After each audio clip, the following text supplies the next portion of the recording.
வணக்கம் நண்பர்களே! இன்று பலருக்கும் தெரியாமல் உருவாகிக் கொண்டிருக்கும் ஒரு முக்கியமான உடல்நிலை பற்றி பார்க்க போறோம். முன்நீரிழிவு அல்லது ப்ரீ டயபெட்டிக். உடல் சில சிறிய அறிகுறிகள் மூலம் முன்கூட்டியே எச்சரிக்கை தரும். அவற்ற ஆரம்பத்திலே கண்டுபிடித்தா டயபெட்டிக் 2 வராமல் தடுக்க முடியும். அந்த அறிகுறி என்னென்ன? காரணங்கள் என்னென்ன? அதை எப்படி கட்டுப்படுத்தலாம்? அனைத்தையும் இந்த வீடியோல பார்க்கலாம். What is pre diabetic? அதாவது ப்ரீ டயபெட்டிக் என்பது இரத்தத்துல சர்க்கரை அளவு சாதாரணத்தை விட அதிகமா இருப்பது. ஆனால் அது இன்னும் முழுமையாக டயபெட்டிக்கா வரலாம். அதாவது இரத்தத்துல சாதாரணமாட்டு சர்க்கரை அளவு இருக்கு. அது டயபெட்டிக்கா மாறல.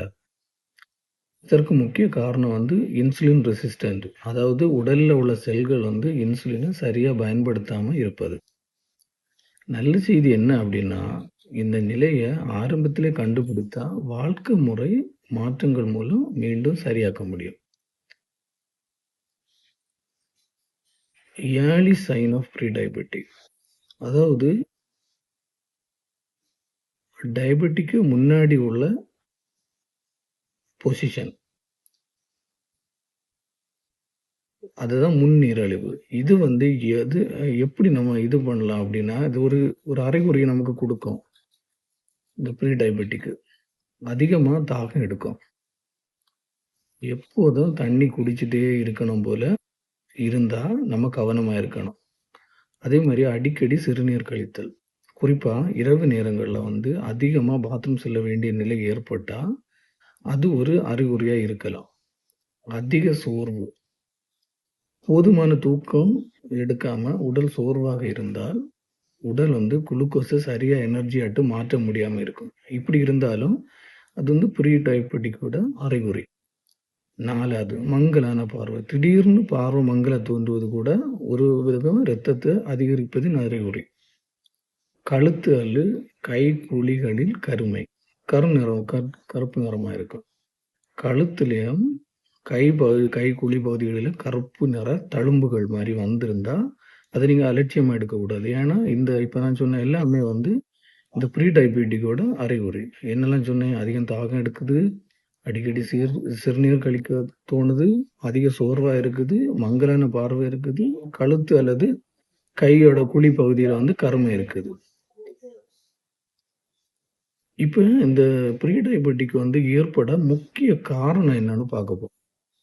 அதிக சர்க்கரை மற்றும் ஜங்க் ஃபுட். அதாவது நிறைய ஒயிட் சுகர் நிறைய எடுக்கிறதுனாலயும் தேவையில்லாம நிறைய சர்க்கரைகள் எடுக்கிறதுனாலயும் இது தோன்றுது. அடுத்து பார்த்தீங்கன்னா, உடற்பயிற்சி இல்லாம நம்ம எந்த உடற்பயிற்சியும் இல்லாம ஒரே இடத்துல உட்கார்ந்துருக்கிறது, எந்த ஆக்டிவிட்டியும் இல்லாம இருந்தாலும் இந்த ப்ரீ டயபெட்டிக் வரதுக்கு ஒரு வாய்ப்பா இருக்கும். பின்ன குடும்ப மரபு. குடும்ப மரபுன்னா நம்ம மூதாதையர்களுக்கு யாராவது இருந்தா, நம்ம பெற்றோருக்கோ இல்லைன்னா அதுக்கு முன்னாடி யாருக்காவது இருந்தா அதுலேருந்து வர்றது.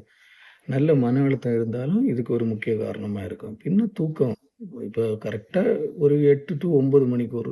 மினிமம் ஒரு 7 to 8 மணிக்கூராவது மினிமம் தூங்கணும். அப்படி இருந்தா இந்த பிரச்சனைகள்லேருந்து தவிர்க்கலாம். பின்ன வயது அதிகரிக்கும் போது இந்த பிரச்சனைகள் வர்றதுக்கு நிறைய வாய்ப்பு இருக்கு. இந்த காரணங்கள அனைத்து சர்க்கரை கட்டுப்பாட்டையும் பாதிக்கும். பின்ன இதுக்கு சில டெஸ்ட் இருக்கு. இப்ப நீங்க ஹாஸ்பிட்டல் போனீங்க, டாக்டர் பார்த்தீங்க, இப்படிலாம் சைன் இருக்குன்னு உங்களுக்கு தோணுச்சுன்னா, நீங்க ஒரு மருத்துவரை பார்த்து ஒரு டெஸ்ட் எடுத்து பாருங்க. அதாவது ஃபாஸ்டிங்ல போயிட்டு பிளட் சுகர் எடுத்து பார்க்கலாம். அதாவது சாப்பாட்டு முன்னாடி இரத்த பரிசோதனை. பின்ன HbA1cன்னு ஒரு டெஸ்ட் இருக்கு. அத எடுத்து பாருங்க. அப்புறம் குளுக்கோஸ் டோலரன்ஸ் டெஸ்ட்ன்னு ஒண்ணு இருக்கு. இந்த அறிகுறி இருந்தா இந்த மருத்துவரை அணுகி இந்த பரிசோதனைகளை செய்து பாருங்க. அப்புறம் இதை எப்படி நம்ம ப்ரிவென்ட் பண்ணலாம்? அதாவது இதை எப்படி நம்ம தடுக்கலாம்? Healthy food.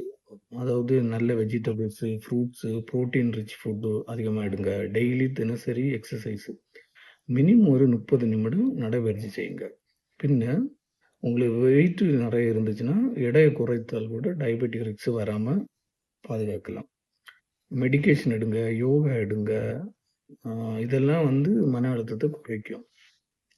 பின்ன நல்ல தூக்கம். நான் சொன்ன மாரி நல்ல தூக்கம் சர்க்கரை அளவ கட்டுப்படுத்த மிகவும் அவசியம். இப்ப என்னலாம் நான் சொன்னேன்? Preventive, healthy food, daily exercise, weight control, stress management, good sleep. இதெல்லாம் இருந்தா உங்களோட ரத்தத்த கட்டுப்படுத்தி இந்த ப்ரீ டயபெட்டிக் வராம இருக்க தடுக்கலாம். முன் நீரிழிவு என்பது ஒரு எச்சரிக்கை மணி மாதிரி. இத நீங்க ஆரம்பத்திலே கவனித்த இந்த அறிகுறியெல்லாம் பார்த்து டாக்டர கன்சல்ட் பண்ணி வச்சீங்க அப்டின்னா, உங்களுக்கு டயபெட்டிக் வராம தடுக்க முடியும். இந்த வீடியோ உங்களுக்கு பயனுள்ளதா இருந்தா, நீங்க லைக் பண்ணுங்க, ஷேர் பண்ணுங்க. மேலும் இது போன்ற ஹெல்த் வீடியோக்கு நம்ம சேனல வந்து சப்ஸ்கிரைப் செய்யவும் மறக்காதீங்க. நன்றி. அடுத்த வீடியோல சந்திப்போம்.